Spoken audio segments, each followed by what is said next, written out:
Hi guys, welcome to my channel. അങ്ങനെ നമ്മുടെ കാറ്റത്ത് കിളിക്കൂടിൽ സുധീഷ് വർക്കിൻ്റെ ഭാഗമായിട്ട് ഡ്രൈവിങ്ങിന് പോയതായിരുന്നു കേട്ടോ. അങ്ങനെ ഡ്രൈവ് ചെയ്യുന്ന സമയത്ത് അവൻ്റെ കൂടെ ഉള്ളത് യൂണിവേഴ്സിറ്റിയിലൊരു മാഡമാണ്. അവൻ ഇടയ്ക്ക് പോകാറുണ്ട്. അതുകൊണ്ട് തന്നെ മാഡത്തിന് അവനെ നല്ല പരിചയമാണ് കേട്ടോ.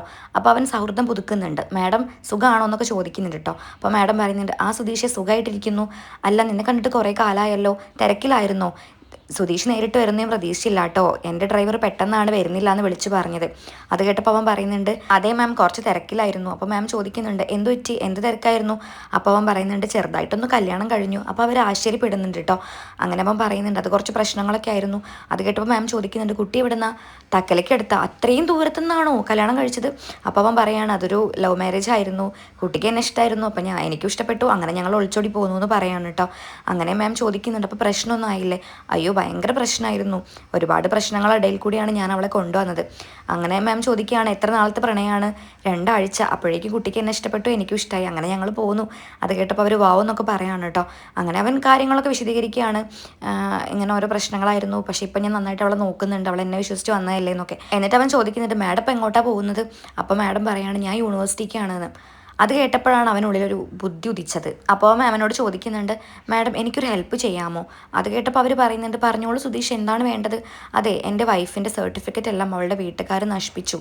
ഞങ്ങളതൊരു ലവ് മാരേജ് ആയിരുന്നല്ലോ. അപ്പോൾ അവിടെ നിന്ന് ചാടിപ്പോകുന്നതിൻ്റെ ദേഷ്യത്തിൽ പിന്നെ അതിനിടയ്ക്ക് അത് അവൾ തിരിച്ചെടുക്കാൻ വേണ്ടിയിട്ട് ഞങ്ങൾ തക്കല കോളേജിലേക്ക് പോയിട്ടുണ്ടായിരുന്നു. പക്ഷെ അവിടെയും പ്രശ്നം ഉണ്ടാക്കി അവളുടെ വീട്ടുകാർ. എൻ്റെ അച്ഛനെ കത്തെടുത്ത് കുത്തവരെ ചെയ്തു. അത് കേട്ടപ്പോൾ മാഡം അയ്യോ എന്നൊക്കെ പറയുന്നുണ്ട് കേട്ടോ. എന്നിട്ട് അവൻ പറയാണ്, അവൾ ഗോൾഡ് മെഡലോട് കൂടി പാസ്സായതാണ്, പക്ഷേ അവൾക്ക് സർട്ടിഫിക്കറ്റ് ഒന്നും അവർ കൊടുത്തില്ല. ഇപ്പോൾ അവൾ ഭയങ്കര ടെൻഷനിലാണ്. സർട്ടിഫിക്കറ്റും കയ്യിലില്ല, ജോലിയും കിട്ടില്ല. സ്വന്തമായിട്ടൊരു ജോലി ഉണ്ടായിട്ട് സ്വന്തം കാലിൽ നിൽക്കണം എന്നാണ് അവളുടെ ആഗ്രഹം. ഇനിയിപ്പോൾ അതൊന്നും പറ്റില്ല എന്ന് പറഞ്ഞിട്ട് എന്നും ഒരേ കരച്ചിലാണ്. അത് കേട്ടപ്പോൾ ആ മാഡത്തിന് സങ്കടമാവുന്നുണ്ട് കേട്ടോ. അപ്പോൾ ആ മാഡം പറയുന്നുണ്ട്, ഒന്നുകൊണ്ട് വിഷമിക്കേണ്ട, നമുക്കത് തിരിച്ചെടുക്കാൻ പറ്റും. നീ അവളെയും കൂട്ടി ട്യൂസ്ഡേ അങ്ങോട്ട് വാ, നമുക്കൊരു പേപ്പറിൽ എഴുതി കൊടുക്കാം. അതൊക്കെ പെട്ടെന്ന് കിട്ടുന്ന കാര്യമേ ഉള്ളൂ. അതിന് ടെൻഷൻ ആവേണ്ട. ഗോൾഡ് മെഡലോട് കൂടി പാസ്സായ കുട്ടിയല്ലേ, അവൾ അവളുടെ ഇഷ്ടം പോലെ ജീവിക്കട്ടെ, ഉയരങ്ങളിലെത്തട്ടെ, ജോലി നേടട്ടെ എന്നൊക്കെ. അത് കേട്ടപ്പോൾ അവന് ഭയങ്കര സന്തോഷമാവുന്നുണ്ട് കേട്ടോ. അവനപ്പോൾ താങ്ക് യു എന്നൊക്കെ പറയുന്നുണ്ട്. പിന്നീട് കാണിക്കുന്നത് ഭാസ്കരനെയാണ് കേട്ടോ. ഭാസ്കരനാണെങ്കിൽ കിച്ചണിൽ പാകം ചെയ്ത് വെച്ച് ചിക്കൻ എടുത്ത് കഴിക്കുകയാണ് കേട്ടോ. അതും കൈയിട്ടിട്ടാണ് കഴിക്കുന്നത്. എല്ലാവർക്കും കൂടെ കഴിക്കാനുള്ള ബോധം പോലും ഇല്ല. അത് കണ്ടിട്ട് ദേഷ്യം പിടിച്ചിട്ടാണ് നികേഷ് അങ്ങോട്ട് വരുന്നത്.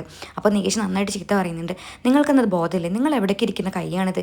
ഈ വൃത്തികെട്ട കൈ കൊണ്ടാണോ നിങ്ങളിത് കഴിക്കുന്നത്? ഞങ്ങൾക്ക് എല്ലാവർക്കും കഴിക്കാനുള്ള ബോധം പോലും നിങ്ങൾക്കില്ലേ? വൃത്തികെട്ട സ്വഭാവമാണല്ലോ എന്നൊക്കെ പറഞ്ഞിട്ട് അവൻ നന്നായിട്ട് ഷൗട്ട് ചെയ്യുന്നുണ്ട് കേട്ടോ ഭാസ്കരനാണെങ്കിൽ അങ്ങോട്ടും തിരിച്ച് പറയുന്നുണ്ട്, എന്താടാ, ഞാനൊരു ചിക്കൻ എടുത്തതിനാണോ നീ ഇത്ര പ്രശ്നം ഉണ്ടാക്കുന്നത്? ഇനിയും കഴിക്കും എന്നൊക്കെ പറഞ്ഞിട്ട് വീണ്ടും കഴിക്കുകയാണ് കേട്ടോ. അപ്പോഴേക്കും നിധി അങ്ങോട്ട് വരുന്നുണ്ട്. അവൾക്ക് നല്ല ദേഷ്യം വരുന്നുണ്ട് കേട്ടോ, വെറുപ്പും തോന്നുന്നുണ്ട്. പക്ഷേ ഇന്നിപ്പോൾ പ്രശ്നം ഉണ്ടാക്കി അച്ഛനെ പിണക്കാൻ പറ്റില്ലല്ലോ. കാരണം ഇന്ന് സുഭാഷ് ചേട്ടന് ആലോചിച്ച പെണ്ണിൻ്റെ വീട്ടിൽ നിന്ന് ആൾക്കാർ വരുന്ന ഡേ ആണല്ലോ. അപ്പോൾ അതുകൊണ്ട് അച്ഛൻ വീട്ടിൽ വേണം, അല്ലെങ്കിൽ പിന്നെ അതും വിശദീകരിച്ച് കൊടുക്കേണ്ടി വരുമല്ലോ അവർക്ക്. അതുകൊണ്ട് അവൾ മൗനം പാലിച്ചു. എന്നിട്ട് അച്ഛൻ തിരിഞ്ഞു പോകുമ്പോൾ വിളിക്കുന്നുണ്ട്. അത് കേട്ടപ്പോൾ ഭാസ്കരൻ പറയുന്നുണ്ട്, എന്താ പെണ്ണെ, ഞാനൊരു ചിക്കൻ എടുത്ത് കഴിച്ചാനാണോ ഇനിയിപ്പോൾ അവൻ്റെ പോലെ നീയും എന്നെ ഉപദേശിക്കാൻ വരുന്നത്? അപ്പോൾ അവൾ പറയുന്നുണ്ട്, അതല്ല അച്ഛാ, ആ കൂട്ടർ ഇങ്ങോട്ട് വരുന്നുണ്ട്. അത് കേട്ടപ്പോൾ ഭാസ്കരൻ ചോദിക്കുന്നുണ്ട്, ആര്? അല്ല, നമ്മളന്ന് സുഭാഷ് ചേട്ടന് പെണ്ണ് പോയി കണ്ടില്ലേ, അവരിങ്ങോട്ട് വരുന്നുണ്ട്. അപ്പോൾ നമുക്ക് കാര്യങ്ങളൊക്കെ ഒന്ന് അറേഞ്ച് ചെയ്യണ്ടേ? അച്ഛൻ ഇവിടുന്ന് പോകരുത് കേട്ടോ, അച്ഛനോട് മുന്നിൽ വേണം. അത് കേട്ടപ്പോൾ ഭാസ്കരൻ ഓക്കെ എന്നൊക്കെ പറഞ്ഞിട്ട് പുറത്തേക്ക് പോവാണ് കേട്ടോ. അങ്ങനെ നികേഷിനോട് നിധി പറയുന്നുണ്ട്, നീ എന്താണ് ഡള്ളായിരിക്കുന്നത്? അപ്പോൾ അവൻ പറയുന്നുണ്ട്, ഒന്നുമില്ല എടുത്തി, എനിക്കറിയാം നിനക്ക് നല്ല വിഷമം ഉണ്ടെന്ന്, നീ ഇങ്ങനെ വിഷമിക്കല്ലേ. അപ്പോൾ അവൻ പറയുന്നുണ്ട്, വിഷമം ഉണ്ടെന്ന് വെച്ചാൽ വിഷമമുണ്ട്, അത് സുഭാഷ് ചേട്ടൻ കല്യാണം കഴിക്കുന്നതിലല്ല കേട്ടോ. സുഭാഷ് ചേട്ടൻ നല്ല ജീവിതം വേണം തന്നെയാണ് ഞാൻ ആഗ്രഹിക്കുന്നത്. പക്ഷേ എന്തോ എനിക്കൊരു ഉള്ളിലൊരു പിടച്ചിൽ പോലെ. കാരണം കുറച്ച് കഴിഞ്ഞ് അടുത്തി പോകും, സുഭാഷ് ചേട്ടനും പോകും, പിന്നെ ഈ വീടല്ലാതാക്കും, ഇങ്ങോട്ട് വരാനൊരു കാരണവും ആയി മാറും. അത് കേട്ടപ്പോൾ നീതി പറയുന്നുണ്ട്, നീ ഇങ്ങനെ നെഗറ്റീവ് അടിക്കല്ലേ, ചിലപ്പോൾ ആ കുട്ടി ഇവിടെ വന്നിട്ട് അവൾക്ക് ഇഷ്ടപ്പെട്ട് കഴിഞ്ഞാലോ? ഇപ്പം ഞാനാണെങ്കിലും നാട്ടിലെ ആൾക്കാർ പറയുന്ന കേട്ടിട്ടാണെങ്കിൽ ഇങ്ങോട്ട് വരില്ലല്ലോ. പക്ഷെ ഇവിടെ വന്ന് ജീവിച്ചപ്പോഴല്ലേ എനിക്ക് ഇവിടെ ഉള്ളവരെ മനസ്സിലായത്. ഇപ്പോൾ എനിക്കിവിടെ ഭയങ്കര ഇഷ്ടമാണ്. അതുപോലെ അവൾക്കും അങ്ങനെ തോന്നിക്കഴിഞ്ഞാലോ? അപ്പോൾ അവൾ ഇവിടുന്ന് പോകുന്നില്ല, നമുക്കിവിടെ നിൽക്കാമെന്ന് പറഞ്ഞാലോ? അത് കേട്ടപ്പം നികേഷ് പറയുന്നുണ്ട്, അത് തിരിച്ചായിക്കൂടെ? അവളിനി ഒരിക്കലും സുഭാഷ് ചേട്ടനെ കാണാത്ത രീതിക്ക് മാറ്റിയെടുത്താലോ, നമ്മളെ വേണ്ടാന്ന് പറഞ്ഞാലോ? അപ്പോൾ അവൾ പറയുന്നുണ്ട്, നീ ഇങ്ങനെ ഡള്ളാവല്ലേ, നീ എന്തിനാ നെഗറ്റീവ് അടിക്കുന്നതെന്നൊക്കെ പറഞ്ഞിട്ട് അവൾ കരയാണ് കേട്ടോ. കാരണം അവൻ്റെ അവസ്ഥ കണ്ടിട്ട് അവൾ സങ്കടപ്പെടാന്ന് കണ്ടപ്പോൾ അവൻ പറയുന്നുണ്ട്, ഏടത്തി എന്തിനാ സങ്കടപ്പെടുന്നേ? അതൊന്നുമില്ല, എനിക്കെല്ലാം മനസ്സിലാകും. ഇനിയിപ്പോൾ എന്തായാലും ഏടത്തി ഇവിടുന്ന് പോകുമല്ലോ, ഏടത്തിനോട് പോകരുതെന്നൊന്നും പറയാൻ ഞങ്ങൾക്ക് പറ്റില്ലല്ലോ. കാരണം ഏടത്തി ഇവിടെ നിൽക്കുന്നതിലൊരു അർത്ഥമില്ല, പിന്നെ ഞങ്ങളെ സ്വാർത്ഥതയായി പോയില്ലേ. അപ്പോൾ അവൾ പറയുന്നുണ്ട്, ഞാൻ ഇപ്പോഴൊന്നും പോവില്ല നികേഷ്, നീ എന്തിനാ അതൊക്കെ ആലോചിക്കുന്നത്? എന്തായാലും ഏടത്തി ഒരിക്കലും പോവില്ലേ, പിന്നെ സുഭാഷ് ചേട്ടനും പോകും, പിന്നെ ഇവിടെ ആരാ, ഞാനും പോകും, നീ എങ്ങോട്ടാണ് പോകുന്നത്? നീ അങ്ങനെയൊന്നും ചിന്തിക്കില്ല നികേഷ് എന്നൊക്കെ പറഞ്ഞിട്ട് അവനെങ്ങനെ സമാധാനപ്പെടുത്താണ് കേട്ടോ. എനിക്ക് എന്തോ പോലെ ആവുന്നു നിന്നെ ഓർത്തിട്ട്. അപ്പോൾ അവൻ പറയുന്നുണ്ട്, ഒന്നുമില്ല എടുത്തി, അതൊക്കെ മാറും, എന്നാൽ പിന്നെ ഞാൻ പുറത്ത് പോയിട്ട് സ്വീറ്റ്സ് മേടിച്ച് വരാം കേട്ടോ. അപ്പോൾ അവൾ പറയുന്നില്ല അതിൻ്റെ ആവശ്യമില്ല, സുധീഷ് മേടിച്ച് വന്നോളൂ, വേണ്ട അടുത്ത് ഞാൻ പോയിക്കോളാം. അത് കേട്ടപ്പോൾ പുറത്തുനിന്ന് ഭാസ്കരൻ പെട്ടെന്ന് വന്നിട്ട് പറയുന്നുണ്ട് ഞാൻ മേടിച്ച് കൊണ്ടുവന്നോളാം. എന്നിട്ട് പോകാൻ നേരത്ത് പറയുന്നുണ്ട് അല്ല ഈ കാര്യമൊന്നും സുഭാഷിന് അറിയില്ല എന്നല്ലേ നിങ്ങൾ പറഞ്ഞത്, ഇനി ഒരിക്കലും ഇത് ഉറപ്പിക്കുന്ന സമയത്ത് അവർ വീണ്ടും ഇത് പറഞ്ഞു കഴിഞ്ഞിട്ട് സുഭാഷ് അറിഞ്ഞു കഴിഞ്ഞാലോ അവനിത് സമ്മതിക്കുമോ? അത് കേട്ടപ്പോൾ നിധി പറയുന്നുണ്ട് അച്ഛനായിട്ട് പറയാഞ്ഞാൽ മതി. അപ്പം നികേഷും ഇടങ്കോലിട്ട് എന്തോ പറയുന്നുണ്ട് കേട്ടോ. അത് കേട്ടപ്പോൾ ഭാസ്കരൻ പറയുന്നുണ്ട് ആയിക്കോട്ടെ എന്താന്ന് വെച്ചാൽ നമുക്ക് കാണാം എന്നും പറഞ്ഞിട്ട് ഞാൻ സ്വീറ്റ്സ് മേടിച്ച് വരാമെന്ന് പറഞ്ഞ് പോവാണ് കേട്ടോ. അപ്പോൾ നികേഷ് വേണ്ടെന്നൊക്കെ പറയുന്നുണ്ട്, പക്ഷേ ഭാസ്കരൻ മൈൻഡ് ചെയ്യാതെ പോയി. അപ്പോൾ നിധി പറയുന്നുണ്ട് അച്ഛൻ മേടിച്ചോട്ടെ നിനക്കെന്താ പ്രശ്നം? അപ്പോൾ അവൻ പറയുന്നുണ്ട് അച്ഛനൊന്നും അറിയില്ല എന്താ മേടിക്കാമെന്ന് പോലും, വായ വെക്കാൻ കൊള്ളാത്ത അവൻ മേടിച്ച് വരിക. അപ്പോൾ നിധി പറയുന്നുണ്ട് എന്തിനാ വെറുതെ, നിങ്ങൾ ആ ഒരു അച്ഛനെ കൊണ്ടൊന്നും ചെയ്യാൻ സമ്മതിക്കാത്തതുകൊണ്ടല്ലേ, അച്ഛനറിയാലോ നല്ലതും ചീത്തതൊക്കെ, അച്ഛൻ കൊണ്ടുവരട്ടെ എന്ന് പറയാണ്. പിന്നീട് കാണിക്കുന്നത് കവിതയുടെ വീട്ടിൽ നിന്ന് വന്നിട്ടുണ്ട് കേട്ടോ, സുഭാഷ് ചേട്ടൻ്റെ വീട് കാണാനായിട്ടൊക്കെ കാര്യങ്ങൾ ഉറപ്പിക്കാനും. അങ്ങനെ എല്ലാവരും വീടൊക്കെ തകൃതിയായിട്ട് വൃത്തിയാക്കി, ഭാസ്കരനാണെങ്കിൽ നല്ല മുണ്ടും ഷർട്ടൊക്കെ ഇട്ടിട്ട് പുറത്താരെ വെയിറ്റ് ചെയ്യാണ് കേട്ടോ. അങ്ങനെ അവർ വന്നു, നല്ല സ്വീകരണത്തോടു കൂടി അവരകത്തേക്ക് കയറ്റിയിരുത്തി എല്ലാവരും ചെയറിലിരുന്നു കാര്യങ്ങളൊക്കെ തീരുമാനിക്കുകയാണ് കേട്ടോ. അങ്ങനെ നിധി പോയിട്ട് ചായ എടുക്കാൻ പോകുന്നുണ്ട്, കൂടെ തന്നെ സുധീഷും പോകുന്നുണ്ട്.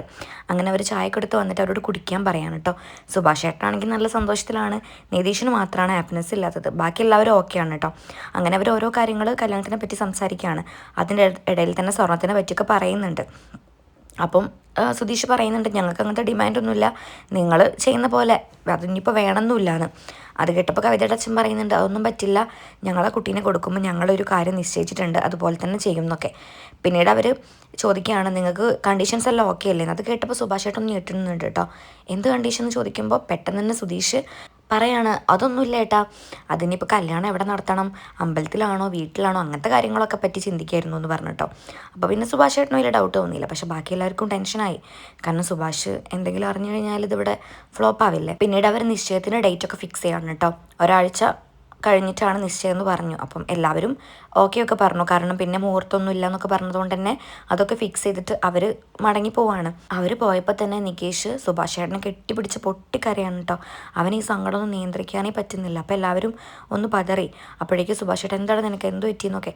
അപ്പോൾ സുധീഷ് പറയുന്നുണ്ട് അയ്യേ ഇവൻ എന്താ ഇങ്ങനെ കരയുന്നത്, സങ്കടം വന്നാലും സന്തോഷം വന്നാലും ഇവന് കരച്ചില്ലെന്ന് പറഞ്ഞിട്ട് അവരിവനെ കളിയാക്കി ചിരിക്കുകയാണ്. അതായത് അറ്റ്മോസ്ഫിയർ ഒന്ന് മാറ്റാണ്, സുഭാഷ് ചേട്ടൻ മനസ്സിലാവാൻ പാടില്ലല്ലോ.